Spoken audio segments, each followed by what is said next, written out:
Blind Squirrel Macro the Pod, our usual companion to the weekly newsletter. Squirrel coming to you on the morning of Monday, November the 18th, Melbourne time. Quick reminder to make sure you get the show notes for charts and links. If you don't have them, fix that right now by signing up for free at blindsquirrelmacro.com. But before we start, everything in this podcast is for educational and entertainment purposes only and is categorically not investment advice.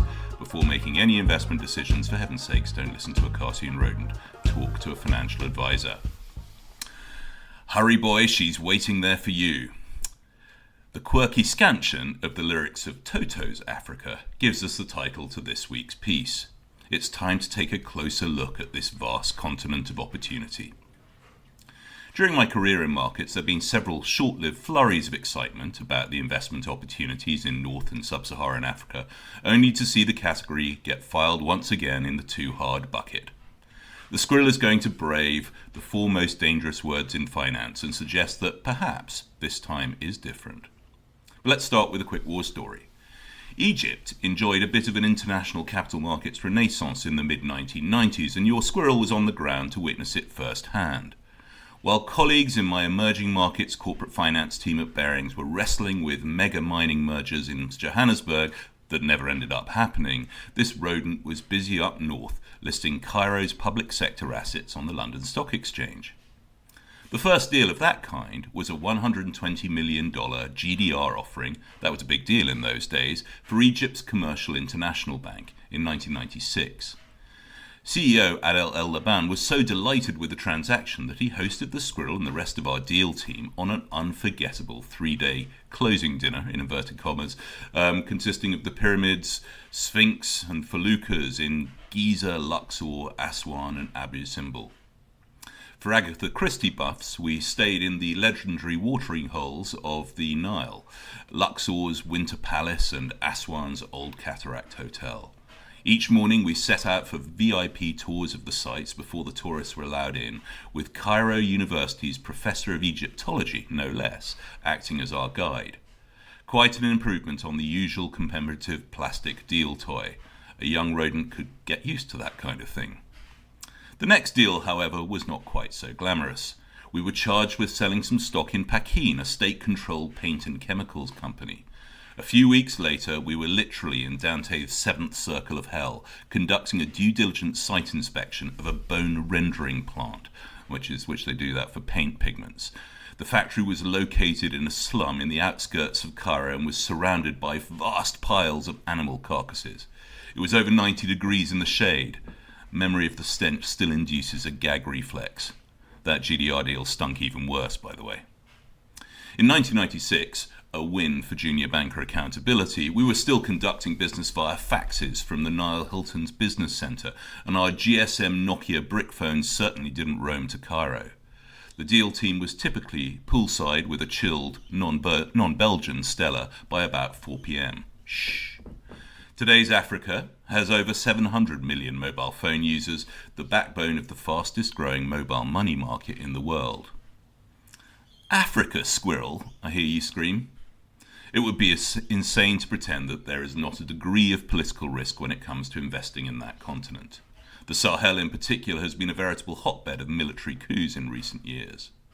The lessons of jurisdiction have been learned hard by the shareholders of gold miners in Mali, like Resolute, or uranium producers in Niger, like Global Atomic. However, some of Africa's most important regions have started to show signs of increasing political stability. After this summer's election, South Africa is settling into a new era beyond ANC dominance. Polls now show that a 60% public approval rating for the new government of national unity, which is seeking to tackle growth and inequality issues. Nigeria and Morocco are also embarking on major economic and governance reforms. Now, it may not be perfect, but political stability is hardly a hallmark for much of the rest of the world right now. Never forget that some of the best investment returns are harvested during periods that exist between uninvestable and possibly of interest. This note will be Leonardo DiCaprio This is Africa meme-free. Let's not forget the prize. Africa must be TBTI, too big to ignore. She holds about 30% of the world's mineral reserves, 12% of oil reserves, and 8% of known natural gas reserves. Growth in the region's financial services sector is exploding as a result of the continent's leadership in mobile money/fintech. Africa is beginning to reap the benefits of the significant investment in logistics and infrastructure, particularly done by the Chinese, and more on that later. The Squirrel has been wading through papers from the World and African Development Banks so that you don't have to. I'll keep the macros short, but I put some good slides in the show notes on it. Basically, African growth is bouncing back following a COVID shock that was less pronounced, or perhaps less properly measured, than the rest of the world. As you would expect, this growth is not uniform amongst the different regions of the continent.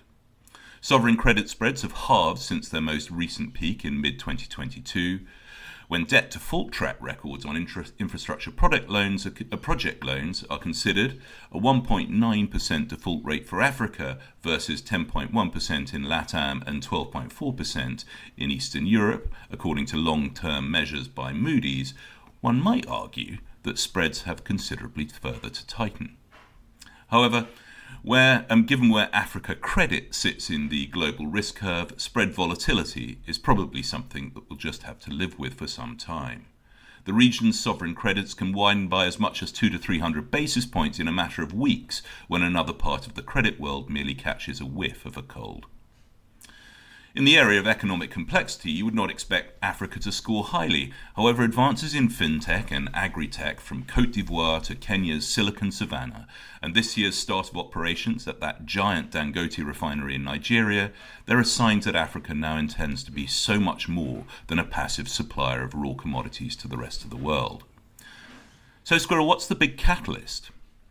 Now, regular readers and listeners will know that this rodent is often wary of the expression demographic dividend.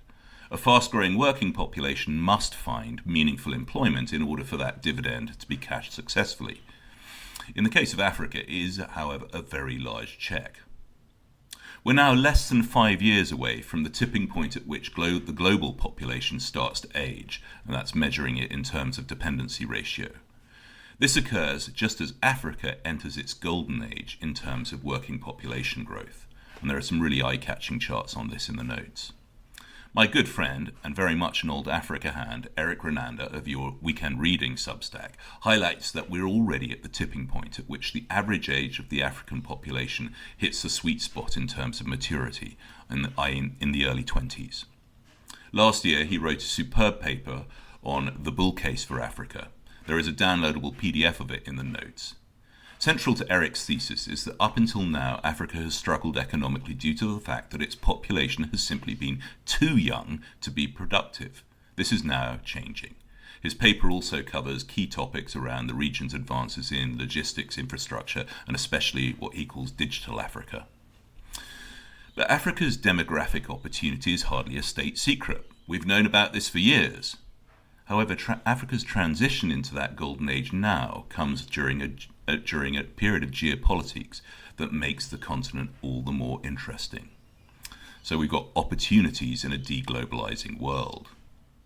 Larry Summers may or may not have said, somebody from a developing country once said to me, what we get from China is an airport. What we get from the United States is a lecture.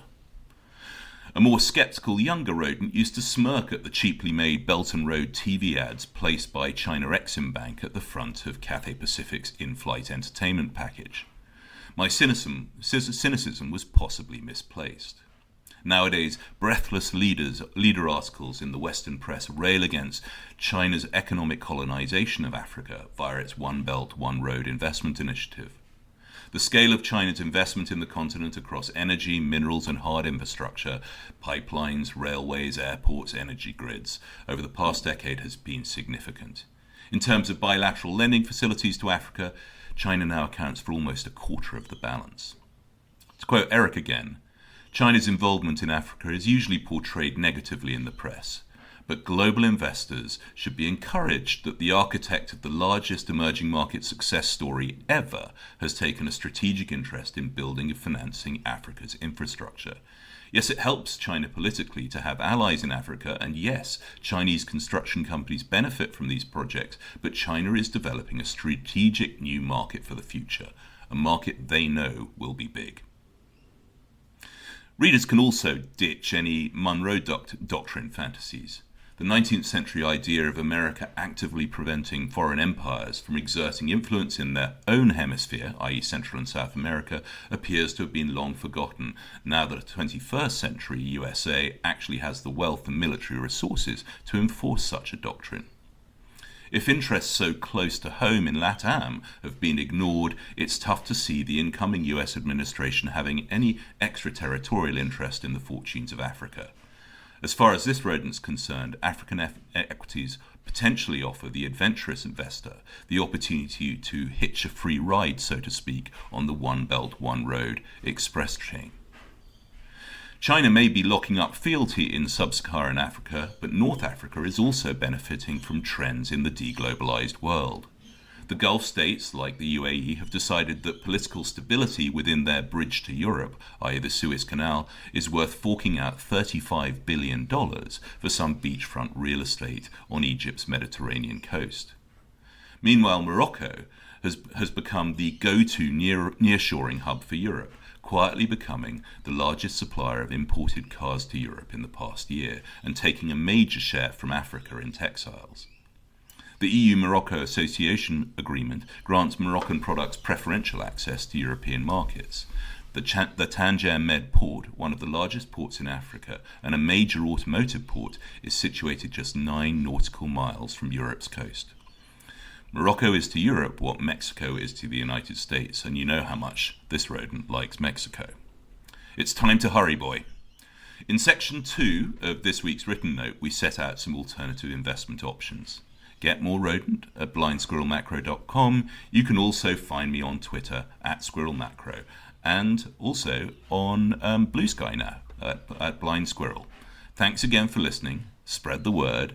Squirrel out.